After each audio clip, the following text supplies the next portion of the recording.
नमस्कार दोस्तों, स्वागत है आपका एक बार फिर आपके अपने यूट्यूब चैनल आर के सागर यूनिक स्टडी में। तो दोस्तों चलिए देखते हैं एक और संस्कृत पैडागोजी की क्लास और इसे मिलाकर संस्कृत पैडागोजी की पूरी 42 क्लासेज हो जाएंगी। अगर आपने हमारी प्रीवियस क्लासेज संस्कृत पैडागोजी की नहीं देखी हैं तो आप प्लेलिस्ट में जाकर हमारी सभी क्लासेज देख सकते हैं। इसके अलावा अपठित गद्यांश और प्रीवियस ईयर के पेपर भी मैंने काफ़ी सोल्व करवाए हैं, उन सभी की मैंने एक प्लेलिस्ट बना रखी है।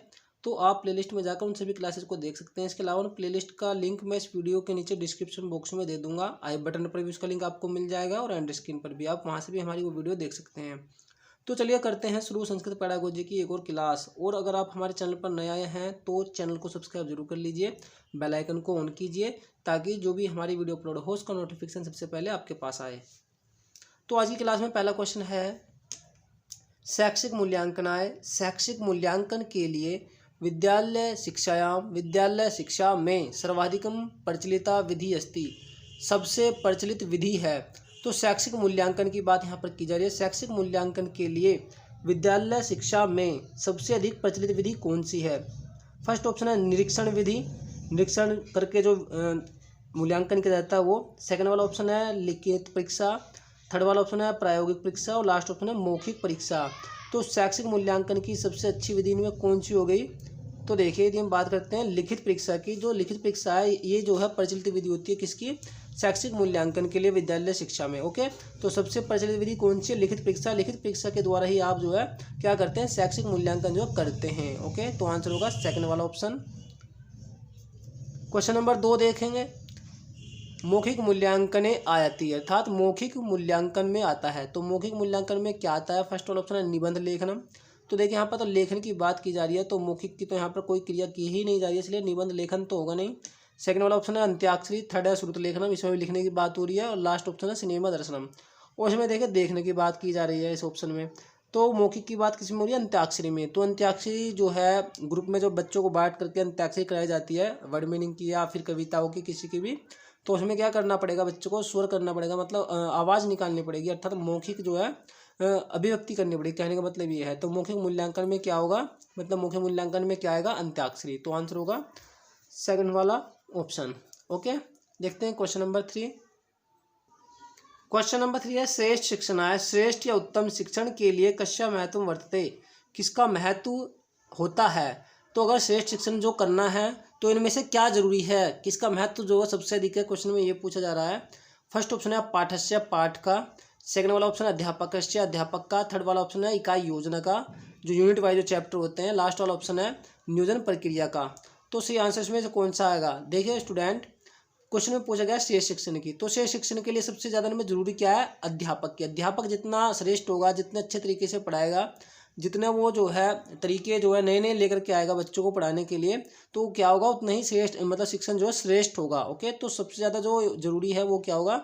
अध्यापक का होगा। ओके, तो आंसर होगा यहाँ पर सेकंड वाला ऑप्शन। देखिए हम बात करते हैं पाठ की। देखिए अगर अध्यापक ही जो है सो पढ़ाने वाला अच्छा नहीं होगा, श्रेष्ठ नहीं होगा, तो पाठ जो है आप कितना भी जो है अच्छा लिख लें, कितना भी मतलब पाठ जो है श्रेष्ठ ले लें, तो कोई फ़ायदा नहीं है। उसी प्रकार से इकाई योजना की बात भी यहाँ पर आप कर सकते हैं, ऐसे नियोजन प्रक्रिया में भी। ओके, तो सबसे ज़्यादा जो जरूरी है वो है अध्यापक का। अध्यापक का जो है श्रेष्ठ होना जरूरी है कि वो बच्चों को जो है नई नई चीज़ें और अच्छी अच्छी विधियों के द्वारा क्या करें? वो समझाए, ताकि जो बच्चा है वो अच्छे से समझे और जो शिक्षण है वो कैसा हो सके? श्रेष्ठ हो सके। तो आंसर होगा सेकंड वाला ऑप्शन। आइए देखते हैं क्वेश्चन नंबर 4 में है, शिक्षण मूल्यांकन से उपयोगिता संति।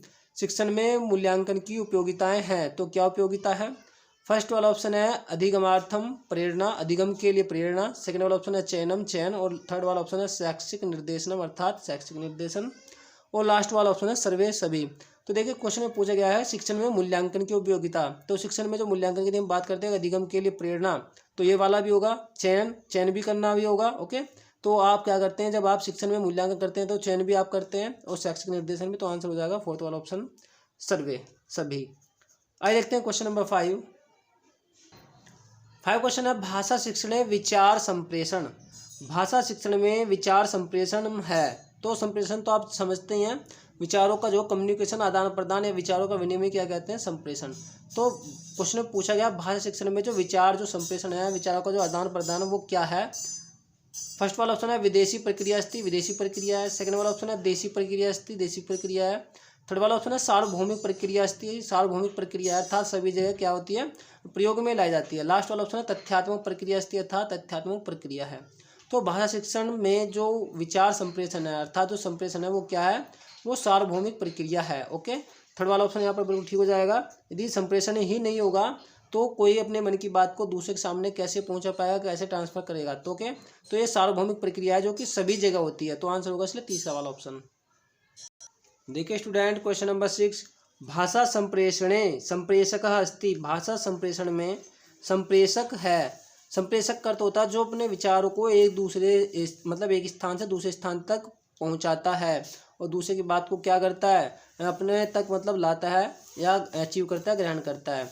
तो भाषा संप्रेषण में संप्रेषक कौन होगा, फर्स्ट वाला ऑप्शन है संप्रेषणम। देख संप्रेषणम तो आप समझते ही हैं, संप्रेषण का मतलब होता है अपने विचारों को आदान प्रदान करना, एक्सचेंज करना, उनका विनिमय करना। सेकंड वाला ऑप्शन है फीडबैक। तो देखिए यहाँ फीडबैक जैसी वाली कोई बात हो ही नहीं रही है। ओके, थर्ड वाला ऑप्शन है माध्यम, कि माध्यम है। और लास्ट ऑप्शन है श्रोता अर्थात स्रोत है। तो देखिए जो संप्रेषक है भाषा संप्रेषण में वो है स्रोत।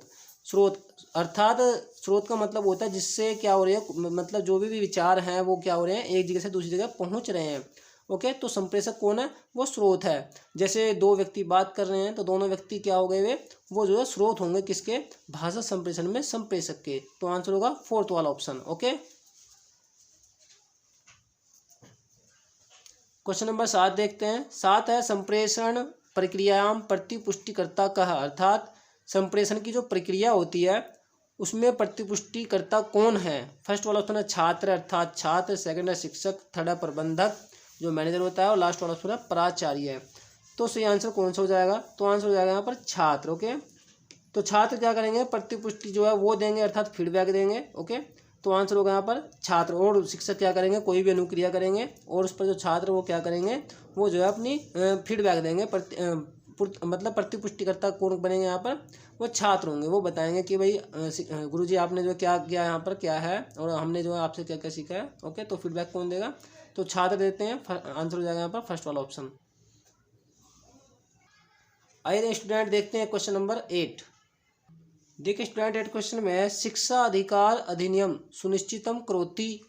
शिक्षा अधिकार अधिनियम सुनिश्चित करता है यत् कि प्रत्येक शिशु शिक्षा अधिकार अधिनियम सुनिश्चित करता है, क्या सुनिश्चित करता है कि प्रत्येक शिशु। फर्स्ट वाला ऑप्शन है अष्टम कक्षा पर्यंत अर्थात 8वीं कक्षा तक मातृभाषा अध्ययनम करोति, मातृभाषा का अध्ययन करता है। सेकंड वाला ऑप्शन है अष्टम कक्षा पर्यंतम आंग्ल भाषा माध्यमेन अध्ययनम करोति अर्थात 8वीं कक्षा तक अंग्रेजी भाषा के माध्यम से अध्ययन करता है। थर्ड वाला ऑप्शन है अष्टम कक्षा पर्यंतम राजस्य भाषा अध्ययनम करोति अर्थात 8वीं कक्षा तक राज्य की जो भाषा है उसका ही अध्ययन करता है। लास्ट वाला ऑप्शन है हिंदी भाषा माध्यमेन अध्ययनम करोति अर्थात हिंदी भाषा के माध्यम से अध्ययन करता है। तो सही आंसर कौन सा है, तो देखिए स्टूडेंट जो शिक्षा अधिकार अधिनियम है वो क्या कहता है, वो यही कहता है कि जो 8वीं मतलब जो बच्चा है, ओके, जो बच्चा है उसके ही हक में क्या होने चाहिए, जो फैसले हैं वो होने चाहिए। जैसे कि जो मतलब आप कोई भी विद्यालय मतलब शिक्षा दे रहे हैं तो वो क्या होना चाहिए, बच्चे की वो मातृभाषा में होना चाहिए। ओके, तो आंसर में इसलिए वो जो हो जाएगा वो कौन सा हो जाएगा, वो सेकंड वाला ऑप्शन हो जाएगा कि 8वीं कक्षा तक जो है क्या करता है, सॉरी सेकंड वाला नहीं फर्स्ट वाला, कि 8वीं कक्षा तक मातृभाषा से क्या करता है, वो अध्ययन करता है। क्या करता है, मातृभाषा के द्वारा मातृभाषा से क्या करता है, अध्ययन करता है। क्योंकि बच्चा जो अपनी मातृभाषा को जितना अधिक समझता है वो किसी दूसरी लैंग्वेज को नहीं समझ पाता। ओके, तो जो आंसर होगा इसलिए वो फर्स्ट वाला ऑप्शन यहाँ पर हो जाएगा, 8वीं कक्षा तक मातृभाषा के द्वारा मातृभाषा से क्या करता है, अध्ययन करता है। तो आंसर होगा प्रथम वाला ही। क्वेश्चन नंबर 9 देखिए स्टूडेंट, क्वेश्चन नंबर 9 है कक्षा में उच्च स्वर से या जोर से वाचन समय में एक छात्र एकत्र नहीं है, एक हो गए उच्चारणगत त्रुटि करता है, तत्र शिक्षक है, वहाँ शिक्षक। तो क्वेश्चन में पूछा गया है कक्षा में उच्च स्वर से वाचन समय में एक छात्र एक उच्चारणगत त्रुटि करता है तो वहाँ शिक्षक। फर्स्ट वाला ऑप्शन है तम का अर्थ हो गया उसे, उपविष्टुम अर्थात बैठने के लिए, इति इस प्रकार या ऐसा उक्त्वा कहकर, अपरम दूसरे छात्र को वक्तुम बोलने के लिए कहने के लिए, प्रेरित करता है। अर्थात कक्षा में जब उच्च स्वर से वाचन करते समय में एक छात्र क्या करता है, वहाँ पर एक उच्चारण का त्रुटि करता है, तो वहाँ पर शिक्षक क्या करता है, ये जो है क्वेश्चन में बताना है। तो फर्स्ट ऑप्शन में है कि उसे बैठने के लिए ऐसा कहकर, मतलब जिस छात्र ने क्या की, त्रुटि की, उच्चारण का त्रुटि की जोर से बोल करके, तो शिक्षक क्या उसे ये कहेगा कि उसे बैठने के लिए ऐसा कहकर दूसरे छात्र को उसे बोलने के लिए प्रेरित करना चाहिए। सेकंड वाला ऑप्शन है दृष्टांतानाम उपस्थापन द्वारा शुद्धोच्चारणवती, अर्थात उदाहरण के द्वारा और उपस्थापन के द्वारा शुद्ध उच्चारण जो है वो बोलता है। थर्ड वाला ऑप्शन है कक्षायाम उच्चै वाचनार्थम कदापि अवसरम न ददाति, कक्षा में जोर से वाचन करने के लिए कभी भी अवसर नहीं देता है। और लास्ट वाला ऑप्शन है अशुद्धोच्चारणार्थम भर्त्सयति, अर्थात अशुद्ध उच्चारण के लिए उसे दंड देता है। तो सही आंसर देखिए आपको इसमें बताना है। तो देखिए इसमें जो सही आंसर होगा वो थर्ड वाला ऑप्शन, थर्ड वाला नहीं, दूसरा वाला, सेकंड वाला ऑप्शन, अर्थात उदाहरण के द्वारा, उत्थापन के द्वारा क्या करता है, शुद्ध उच्चारण वो जो है बोलता है शिक्षक जो है, कि आप क्या करें, आप जो है उदाहरण दे करके, मतलब ऐसे जो है शुद्ध उच्चारण जो है इसका कीजिए। ओके, तो आंसर होगा यहाँ पर सेकंड वाला ऑप्शन। आइए स्टूडेंट देखते हैं क्वेश्चन नंबर 10 क्वेश्चन है संस्कृत शिक्षण है। संस्कृत शिक्षण में मौखिक अभिव्यक्ति, अर्थात मौखिक अभिव्यक्ति में साधनमस्ति साधन है। तो संस्कृत शिक्षण में मौखिक अभिव्यक्ति का में से कौन सा साधन है, ये क्वेश्चन में पूछा जा रहा है। अभिव्यक्ति आप समझते ही हैं, अपनी बातों को कह पाना ही क्या कहलाता है, अभिव्यक्ति कहलाता है। अपनी बात को किसी दूसरे के सामने रखना ही क्या है, अभिव्यक्ति। फर्स्ट वाला ऑप्शन है कविता पाठ है, कविता पाठ, तो देखिए कविता का पाठ करने में मौखिक अभिव्यक्ति हो रही है। सेकंड वाला ऑप्शन है कथा वाचनम, कथा का वाचन, तो इसमें भी मौखिक अभिव्यक्ति हो रही है। चर्चा परिचर्चा, तो चर्चा परिचर्चा के द्वारा भी क्या हो रही है, मौखिक अभिव्यक्ति की जा रही है। तो आंसर हो जाएगा फोर्थ वाला ऑप्शन सर्वे। तो संस्कृत शिक्षण में जो मौखिक अभिव्यक्ति के साधन है कौन है, ये सभी के सभी हैं, ये जो है मौखिक अभिव्यक्ति के साधन हैं। तो आंसर होगा फोर्थ वाला ऑप्शन। तो देखिए स्टूडेंट, ये थे आज की हमारी क्लास। आपको आज की हमारी क्लास कैसी लगी है कमेंट करके जरूर बताइए। अगर क्लास अच्छी लगी है, अगर वीडियो को लाइक ना किया है, लाइक ज़रूर कर दीजिए। तो दोस्तों में हमारी वीडियो को शेयर जरूर करना है। दोस्तों मैं मिलता हूँ आपको ऐसी एक और नेक्स्ट क्लास में। तब तक के लिए नमस्कार, जय हिंद, जय भारत, पढ़ते रहिए और अपना ख्याल रखिए।